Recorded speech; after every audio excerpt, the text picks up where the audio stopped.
Olá, meus irmãos. Está no ar o programa Conhecendo o Espiritismo. Esse programa visa o esclarecimento da doutrina espírita codificada por Allan Kardec. E estamos também contando com a participação do nosso querido irmão e companheiro também de longa data, Nilson Góes, do Centro Espírita Seara dos Pobres. Isso. Seja bem-vindo, Nilson. Meu querido, eu fico felicíssimo em poder estar até colaborando nessa reestreia do programa, mas muito mais em ter novamente esse programa no ar para divulgar essa maravilhosa doutrina a todos aqueles que têm uma afinidade ou que sintonizam a TV São José. Espero que tenhas bastante sucesso nessa nova empreitada. Todos nós. Com certeza. Inclusive, quero aproveitar e mandar um abraço para o Itali Pereira. Nilson, vamos iniciar o programa. Como é que surgiu a doutrina espírita? A história do Espiritismo ela é rica e a gente teria muito tempo para poder fazer uma explanação sobre ela. Mas, na realidade, no mês de abril último, completou 150 anos, ou que foi colocado como sesquicentenário do Livro dos Espíritos. A doutrina espírita, na realidade, ela surgiu com o Livro dos Espíritos no dia 18 de abril de 1857, na França. Exato. Todo um trabalho maravilhoso feito sob a coordenação de Allan Kardec, que nós jamais podemos esquecer, através de múltiplas manifestações havidas naquele momento em que ele fazia as pesquisas, com tantas outras informações que nós, muitas das vezes, não damos o valor devido, que ele recebia do mundo inteiro, com referência à manifestação mediúnica, a manifestação dos espíritos, e que ele compilou todos esses dados nas 12 revistas espíritas que ele publicou ao longo de 12 anos. Ali realmente surgiu aquilo que até então o homem olvidava conhecer. Porque, na realidade, o que a gente entende através da história é que a manifestação mediúnica ela é milenar. Ela não aconteceu só e exclusivamente durante a codificação espírita. Durante muitos e muitos anos, ela já vinha se manifestando, só que por não se compreender ou por não se aceitar, se deixou de lado este potencial de informações que vinha do mundo espiritual para servir de orientação para cada um de nós. E Kardec, sabiamente, desnudando-se daquilo que ele poderia vir a ser, um grande pedagogo com nome na história, ele deixou de lado o seu nome, pelas maravilhosas pesquisas, pelo trabalho, pelo emérito professor que ele foi na França e passou a chamar-se Allan Kardec a partir do momento em que apresentou ao mundo o Livro dos Espíritos. E está aí esse manancial de informações para orientar a humanidade nessa nova caminhada que ela precisa urgentemente fazer. Sem dúvida. E o que o Livro dos Espíritos, no caso essa obra que foi lançada em 1857, 18 de abril, o que ela apresenta? Qual é a novidade? Todas as novidades possíveis. A primeira é da existência do Espírito. Nós não somos só e exclusivamente esse ser que está aqui agora, que no momento de despojar-se, deixar o corpo físico, desaparece no todo.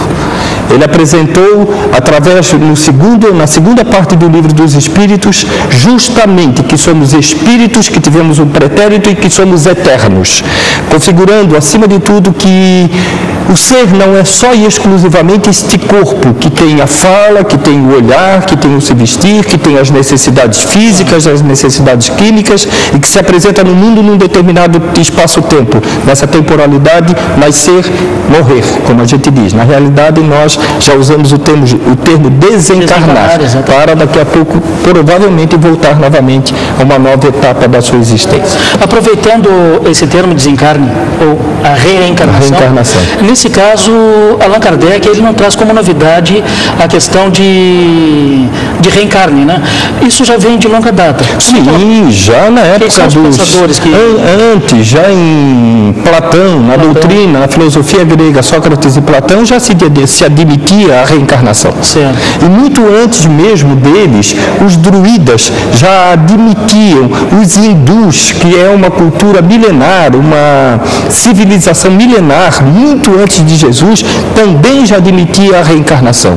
Então, isso é um fato que nós podemos resgatar na história. 2, 3, 4 mil anos antes de Cristo já se tinha esta concepção. Evidentemente que focada dentro de determinados tabus. Mas ali estava a confirmação de que nós somos imortais. O espírito é imortal. O corpo físico do pó nascestes, ao pó retornarás. Ele se decompõe naturalmente como tudo na natureza, mas o espírito permanece na sua longa caminhada na busca da perfeição. E o que o espírito leva? Aí a gente fica assim meio...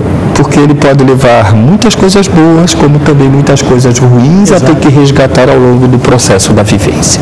Se ele se comportar dentro dos princípios da bondade, do amor, da honestidade, da fidelidade com o que ele almeja na vida, e automaticamente ele vai conquistar cada vez mais momentos tranquilos, momentos de harmonia, e vai efetivamente evoluir.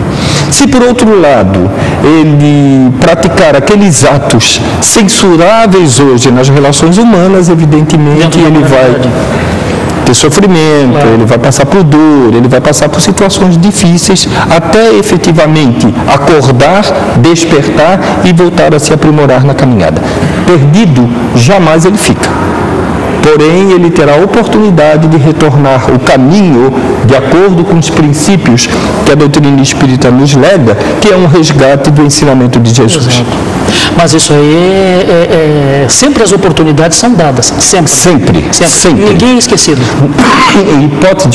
Em hipótese alguma, segundo as leis do Criador, ninguém fica para trás.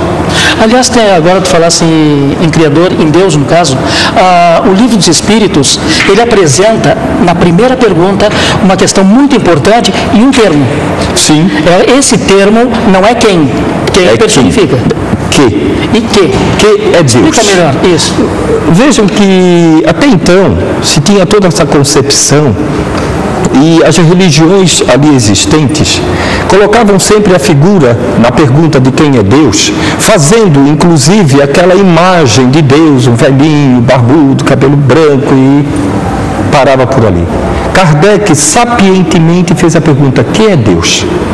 Criador do universo, Espírito onipresente. Todas aquelas definições que estão ali nas primeiras perguntas do Livro dos Espíritos caracterizam bem essa nova noção que a doutrina espírita está oferecendo. Então isso é a grandiosidade que a doutrina espírita resgata, até mesmo naquele sentido dos ensinamentos de Jesus, que se referia sempre ao meu Pai.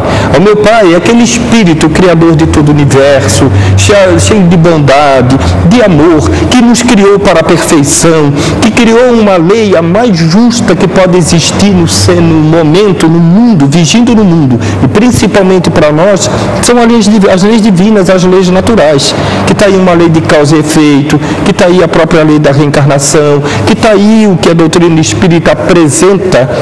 E até hoje nenhuma outra doutrina de cunho religioso, psicológico, filosófico nos apresentou a lei da evolução. Exatamente. Isso nos dá um dinamismo completamente diferente em tentarmos implementar cada vez mais uma melhora nas nossas vidas, para sempre podermos estar alcançando os níveis de evolução necessários para o aperfeiçoamento do espírito. Sem dúvida. Inclusive, para que a doutrina espírita ela tivesse êxito, aconteceu um fato negativo e que se tornou positivo para, digamos assim, a publicidade da doutrina espírita. Foi um desagravo, né? Como é que foi? Nós tivemos dois fatores, né? Um fator que é um relato histórico muito importante, daquele senhor desesperado que estava a fim de se suicidar. Exato. E que quando agarrou-se num dos pedestais, numa ponte na França, bateu e estava ali um livro. Ele pegou o livro, era o Livro dos Espíritos. Ele se reformulou para a vida. E o outro fato, sabemos perfeitamente que durante um determinado período, a Igreja combatia todas aquelas orientações filosóficas, todas aquelas orientações, até mesmo de cunho religioso, entre aspas, embora a doutrina espírita não veio alicerçada neste cunho, sem dúvida, que fosse contrário às suas orientações, às suas mensagens. Aquele Auto de Fé de Barcelona. Exato. Quando um editor em Barcelona, tendo conhecimento da publicação e do trabalho maravilhoso que o conhecimento da doutrina de espíritos, o lançamento do Livro dos Espíritos estava fazendo na França, solicitou que lhe fosse enviado 300 volumes. Quando chegou em Barcelona, a Igreja Católica, naquele momento, apreendeu os livros e mandou queimar em praça pública. É lógico, e aí existe aquilo que a gente tem que sempre procurar dinamizar.